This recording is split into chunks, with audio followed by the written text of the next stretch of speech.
Hello friends, हमारे YouTube channel में आपका स्वागत है और आप इस यूट्यूब चैनल में एंड तक बने रहिएगा। अब आज के क्लास में हम आज का क्लास स्टार्ट करते हैं और देखेंगे हम सिंपल हार्मोनिक ऑक्सीलेटर।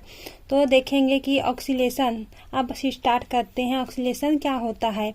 यदि कोई मॉलिक्यूल एक निश्चित पीरियोडिक वे में वाइब्रेट होती है या स्ट्रेच बैंड होती है तो उसे ऑक्सीलेशन कहते हैं। कोई मॉलिक्यूल होता है एक निश्चित मतलब फिक्स पीरियडिक वे में वाइब्रेट होती रहती है या स्ट्रेच बैंड होती रहती है, उसी को हम लोग ऑक्सीलेशन कहते हैं। हार्मोनिक ऑक्सीलेटर क्या होता है? जब एक एटम को फिक्स करके दूसरा आइटम वाइब्रेट करता है, कोई आइटम होता है उसको हम लोग फिक्स कर देते हैं और जो दूसरा आइटम होता है वो वाइब्रेट करते रहता है, उसी को हम लोग क्या बोलते हैं? हार्मोनिक ऑक्सीलेटर बोलते हैं।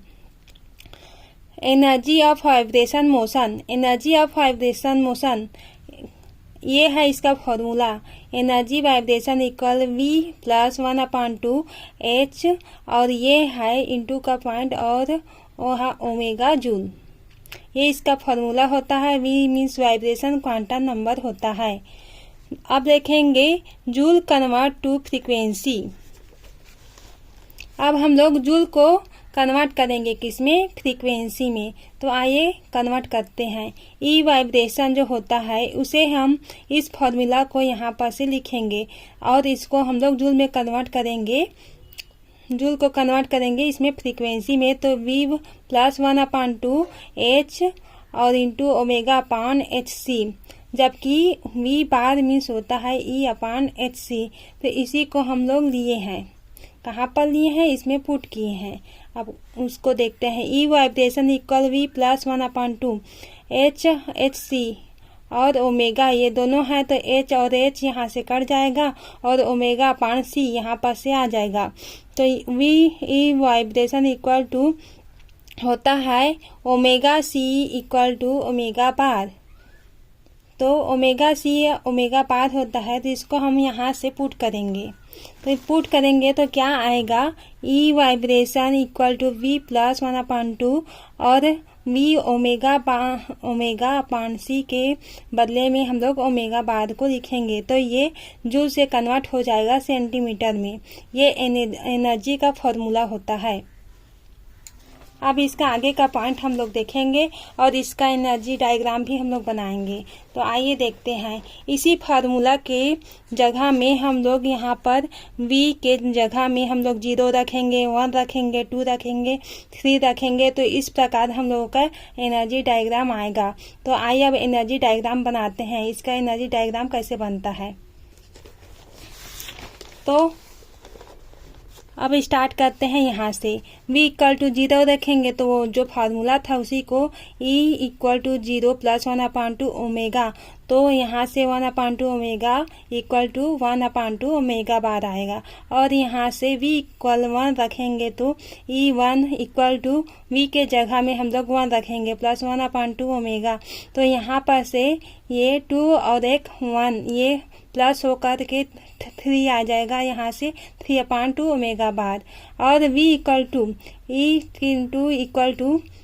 क्या आता है? E मतलब V के जगह में हम लोग 2 रखेंगे तो 2 + 1/2 ओमेगा, तो 2 और यहाँ पर 2, यहाँ पर हो जाएगा 2 2 4 और 4 + 1 का प्लस कर देंगे तो हम लोग को आ जाएगा 5/2 ω/बार। और V = 3 होता है। E का 3 मतलब V की जगह में हम लोग 3 रखेंगे तो क्या आएगा?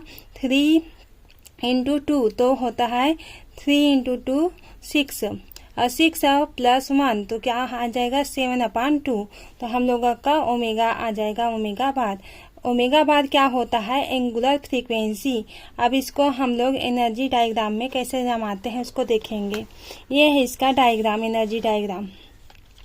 ये इसका फर्स्ट डायग्राम है। ये भी लो वाइब्रेशन लेवल से हाई वाइब्रेशन लेवल में जाता है। और ये A है, A आइटम है कोई, और ये इस प्रकार से ये एनर्जी इंटरन्यूक्लियर डिस्टेंस का ये डायग्राम है। और एनर्जी डायग्राम जैसे ये पूरा हम लोग वैल्यू को निकाले हैं 1/2 ओमेगा बार, ये एनर्जी निकाले हैं V मतलब जितना निकाले हैं V=1, V=2, V=3, ये 1/2 ओमेगा बार, ये सबको हम लोग एनर्जी डायग्राम में इसको हम लोग जमाएंगे। तो देखेंगे कि इसको कैसे जमाएंगे। ये है इस प्रकार से figure means energy level diagram of simple harmonic oscillator. यहाँ पर जो है ये एनर्जी की यह एनर्जी है बढ़ते क्रम में, ये इंक्रीज होगा यहाँ पर से। तो V=0 यहाँ पर से हम लोग निकाले 1/2, तो उसको हम लोग यहाँ से रख देंगे। V=0 रखेंगे अगर फार्मूला में तो ये आएगा 1/2 ओमेगा बार, और V=1 रखेंगे तो हम लोगों का 3/2 ओमेगा बार आएगा।